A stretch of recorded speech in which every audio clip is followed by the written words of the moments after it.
I want to share with all of you my favorite moments from the Winter Major that just happened in San Diego. Why do they call it the Winter Major? I just realized. It's April, bro. Now, I did this about a year ago, and I think I did it for the last Winter Major. And I did want to do this for all the other majors and events as well, but I'm lazy. One of my favorite moments was Athena's birthday. Now, if you didn't see this on Twitter, at Worlds in Dallas, this is like what is this? Like 6-7 months ago, right? It was actually Athena's birthday when we were in Dallas, and so we did a birthday dinner. And so here's some lore for you. You see Athena having a fantastic birthday dinner. Okay, this is a lie. Everybody was there. We were all having a great time, and we sang happy birthday at the dinner, and she's like, oh my god, I'm so embarrassed. And me and CJ, you know, happy birthday, and you know, we did the whole spiel, did the whole thing, and we're like, hey, that was kind of funny, we should do it again. And so we did. And we're at this restaurant, and we go, happy birthday. And we always started like that, you know, you went deep. Happy birthday. And then that was how we kind of cued each other. We would start real slow. And so we did that, and we sang happy birthday 4 to maybe 5 times. And you know, the first time it's like, yeah, the whole restaurant. The second time they're like, oh, what's going on?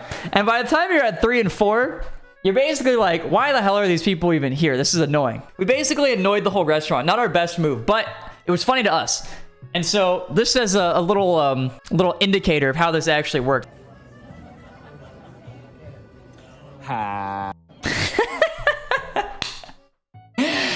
Happy birthday. And so he just kept starting like that. So anyway, why am I even telling you this story, right? This is in August this happened, but we thought it was so funny that when we went to a Korean barbecue restaurant, we went with like 13 people or something like that. And I look at CJ and I turn over to him and I give him this look, right? Actually, let me turn this up.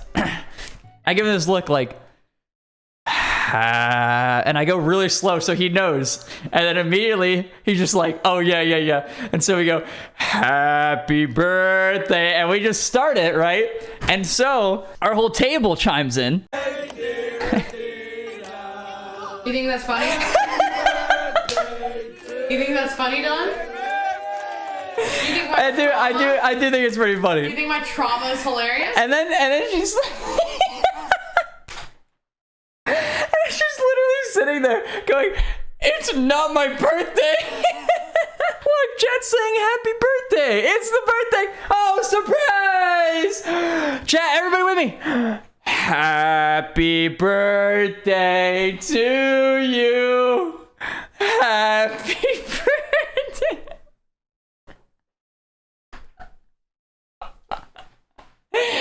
Okay. Anyway. She left. I think I'm single now. But we were actually in like, it wasn't like a private room. It's just that we were a very big party of 13 people. And so they put us in like a back room, right? To keep us separate from everybody. Maybe because we stank or something. Don? Yep. Can you hold this? Yep. I mean, pack your shit up. All right, guys. Actually, I got to end the stream because I got to go. I think I'm, where are we going? Homeless. Oh, okay. This table behind us, we didn't know them. The table one behind them, this is like a Rocket League group. I think like Jack was over there with more people. The table against the wall, there was another Rocket League group. And so as soon as people heard us singing, they started joining. I think like Lawler was at this table and many other people. So there's like 25, 30 Rocket League people in this room. And so this ends up happening, and right, it gets really loud. Obviously, there's 30 people singing happy birthday, maybe the whole restaurant. I mean, the waitress kind of hears this, right? A little inkling of what's going on. And so when that happens, the waitress ends up coming back, and they do a whole little show, and we start it up again.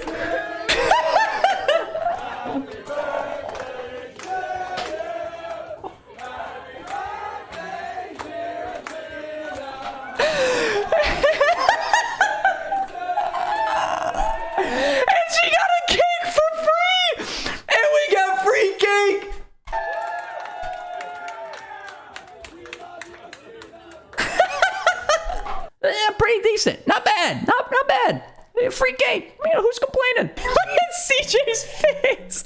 I think when this happened, first off, the light started flickering, right? And I was like, whoa, like earthquake? Like what is happening? I don't know what's happening. And then I turn around and I see the waiter with cake and a candle sticking out on top. And I'm like, oh shit, like this is time. And anyway, everybody starts going absolutely crazy again. CJ's loving it. Everybody's loving it except for Athena. I mean, it seemed like she had fun. She had fun. But yeah, actually free cake hack. They start flashing the lights. It's hilarious. It was a great time. That was probably like top 1 moments of the LAN for me. My second favorite moment was an interview that I got to do with JKnaps. The reason why I like it so much is because it's weird because, you know, you see any other interview, it's extremely like, you know, you got to make the player look really scary and their answers have to be like, yeah, we're gonna, well, they can't say ass, but you know, hypothetically, yeah, we gotta whoop some ass. And you know, it's very like not structured interview per se. I mean, structured is a good word for it, but that's not exactly what I'm thinking of. But you know, they gotta look menacing. It's super serious. I think that's the best way to put it. They don't really care what I do. So I basically just said, let me interview JKnaps in Chicago. And obviously I didn't get to interview both of them, but that was the plan initially. Chicago wasn't feeling well one of the days, so I got JKnaps. And they were like, should we get Atomic and Sathu? And I was like, no, it doesn't really work with them. And then anyway, end up doing this whole interview. Hello everybody and welcome to the interview. I am joined by the absolutely lovely JKnaps and I'm so happy to have you here today. Happy to be with you, Riz. You know, I don't want to take up too much of your time, so I want to get right into the questions pretty quickly here. Do you miss me? I do miss you. It's a sad life without you on the team. Really? No jokes being had. It's all serious, corporate. Corporate? Oh no, they brought... Look, okay, first off, I'm just going to say, I told you they missed me. I told you they missed me. But that's also why it doesn't really work with Atomic and Sathu. Sucks. Missing the jokes around the team. I know. Yeah, you probably already knew that, though. Do you want me to admit it to the camera? If you want, yeah. Yeah. All right. Does Chicago talk about me? He does.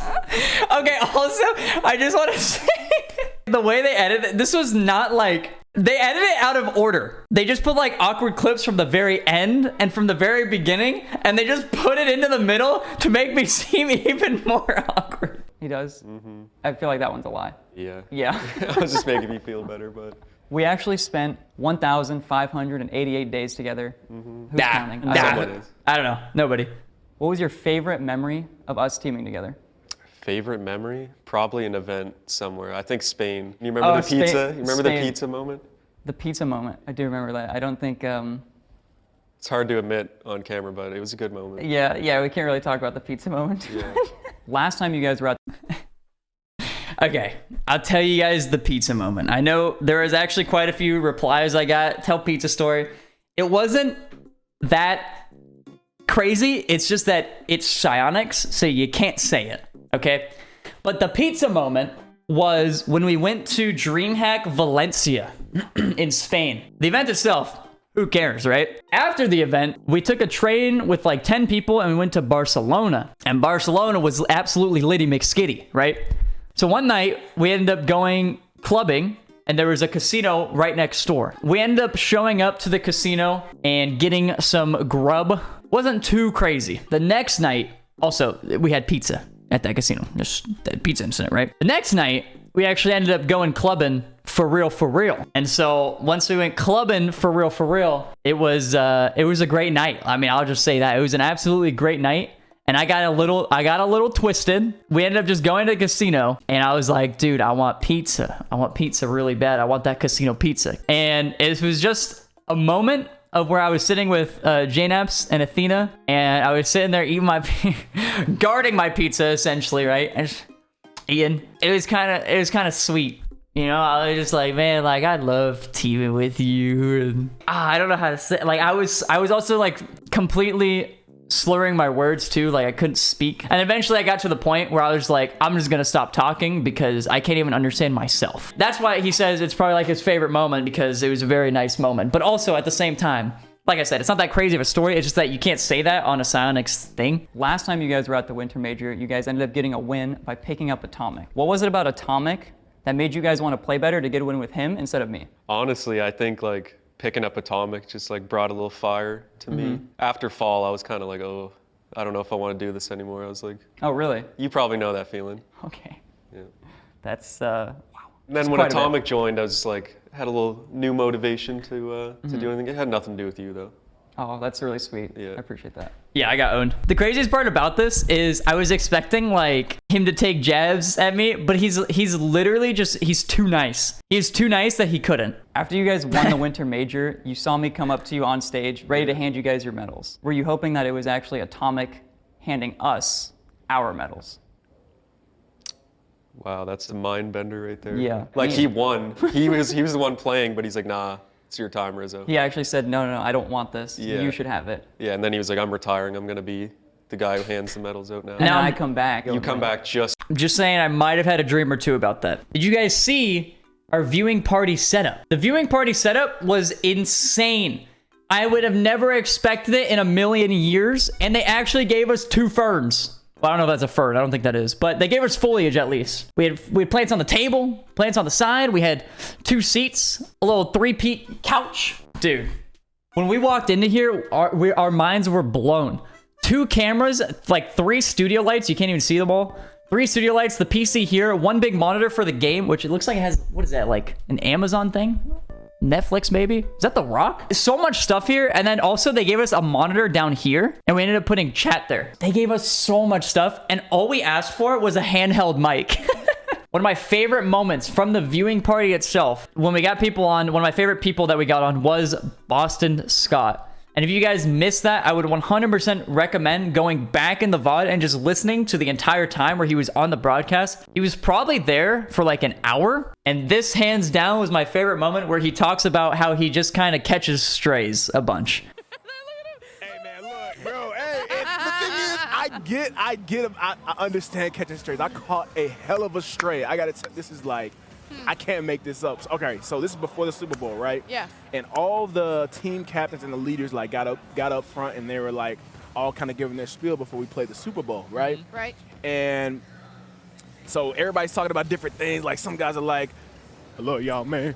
Like, I love y'all. Y'all my, y'all my boys, you know what I'm saying?" They get emotional, and some of them are like, "We gonna step on their throat, bro. You know what I'm saying? I got a 9 in my pocket." Wait, what? No. Wait, whoa. You know what I'm saying? But, like, it was, like, kind of all over the place. Like, some of it was, like, emotional. Some of it was, like, aggressive. Yeah. Yeah. And then one of the guys, he gets up there, and it's, like, one of the last guys, and everybody's just kind of like, this is about to be it. Now, he's a real emotional guy. Like, he can be emotional. And so, like, he gets up there and immediately starts getting, he starts sniffling and he, like, starts calling out. He's like, there's these guys on the team that have just been through so much. And, like, we just got so many underdogs on the team. And he stops for a second. He's like, Boss is like, he's like 5'5". I'm like, damn! But look, the thing is though, I'm so locked into the conversation. I'm like, you goddamn right, he's 5'5". I'm like, wait. Hold damn. And so I look, hey. Okay, anyway, that was hands down, like, having Boston Scott was like my favorite moment of the viewing party, and then this story was like, boom, cherry on top, dude. It was so funny, and the whole entire interview with him was like that energy as well. So again, if you haven't watched it, like, I mean, yeah, so that's definitely like top moment of like on-stream stuff right there. Another moment that ended up happening. This one was a little sad. This one had me choking up a little bit, like tearing up. There was a whole segment which I kind of actually missed some of it. I walked in at the time. Turbo Pulsa came up onto the stage and he was talking about his retirement. And when he was talking about it, it made me choke up. The main reason was because when you're watching it, you can see him kind of like holding back. You can see him holding back his emotion and stuff like that. And then when people are holding back their emotion, you're like, oh, come on, let it out. But the reason why I say this is my favorite moment is because as soon as he was done with that, he walked down like this corridor and he was signing a bunch of people, getting pictures with a bunch of people, but eventually they had to let the players on. And so he ended up coming backstage, and we were actually, Athena and I were the first people to see him. And so what did? We got a nice picture of us hugging when we first saw each other. And ignore his left hand. His left hand it's inconveniently timed, chat. It's not weird. Just ignore it. But the reason why I like this picture so much is because he's grabbing on my cheeks. The reason why I like this picture so much is because after every single time I played him on Gale Force, Dignitas, whatever, every single game, well, first off, he would beat me, except for one time. After every single game, he would always like hug me, and he would always make sure it was like kind of like a thing that we hugged after each series. I always remember like hugging him after each series. Like everybody else, you did, yeah, cool, whatever. The one time that we actually beat him, and it was in the grand finals, I remember Turbo obviously being upset, but I made his ass hug me. He didn't want to. He was pissed. He lost. He lost to me. But anyway, I still made him get up. And I still made him hug me regardless, even though he was pissed because he had to. It was his obligation after that, after how many times I had hugged him. Yeah, I mean, I absolutely love Turbo. He's hilarious. He's been in the scene for so long. So that was like one of my favorite moments, was getting to hug him. Getting to hug him again. But, obviously I hope he stays in the scene. I hope he does a bunch of stuff with the scene. It doesn't even matter what it is, bro. As long as he's at events and stuff. Then I have one final moment, which also somebody brought up to me. They wanted me to share my least favorite. I'm sharing all my favorite moments from the LAN, so they also wanted me to share my least favorite moment as well. And this goes hand in hand. So I'll tell you about this moment, of course, and then what happens next. So there's a buddy of ours named Jordan. He plays, or he doesn't play. He actually does play keyboard, but he sings. He's the lead vocalist for a band called City of Sound. And they did a concert at Worlds with V1, and they also did a concert here. So we were asking me if I did anything elsewhere besides Rocket League, and this is when I went to the main stage area and I went to their concert. We're super hyped. We're super proud of them. Also, it's hilarious because Smash was in the background, and so when they'd have these like eerie moments and it was quiet, you would hear like pew pew pew pew pew pew pew, like the Smash. There was a moment right before this concert happened, and I don't have a picture, and I'd rather not give you a picture even if I had one, but it was this weird interaction that I had, right? So this is before the concert. They're moving the seats out of the main stage area because they need people to stand for a concert, right? Logic. When that happened, they're moving the seats, the security was, and they're making sure nobody went by. And so I was having this conversation with somebody who came up to me and said they're a fan, having a conversation. It's something that I thought was kind of normal. It wasn't weird. And then they kind of go off, like they go off script a little bit. I don't know how else to say it, right? And I wouldn't say it was like trauma dumping, but it was like crossing the line, right? It was like a little odd. And they were just like, yeah, I don't like blackout anymore after whatever. They're like, after whatever happened, something happened. And I was like, it's just an odd conversation. Like, I met this guy 37 seconds ago, right? And he's like, yeah, I don't really black out anymore because of yada, yada, yada. And I was like, oh yeah, like happens. And like that in itself, not a great response, but at the same time, I wasn't set up for success in this conversation, you know what I mean? And then he like turns to me and he just goes, you're a lot more awkward in person. And I was like, bro, come on. Like, what was I supposed to say to that, man? Like, I don't know. Like, it was just the weirdest situation. 20 seconds later, we're done. And I tell CJ about the situation. And he's like, oh, okay, yeah, that's a little weird. But then he ends up telling me after the show, after the concert, that I was being hovered by this guy. And that the guy was just like next to me the whole time. But I didn't even notice. I seriously did not even know. But CJ was like watching. And so CJ realized that he was hovering me even after the conversation that we had. And then he called me awkward. And so that made it even worse. Sure, I didn't give you the best line. I said, oh, happens, right? Not the best, not my best work. But then after I got called awkward, he was standing next to me the whole time. It was just weird, right? Hey, at least then I know I don't smell bad. That's everything. That is my whole event in a nutshell.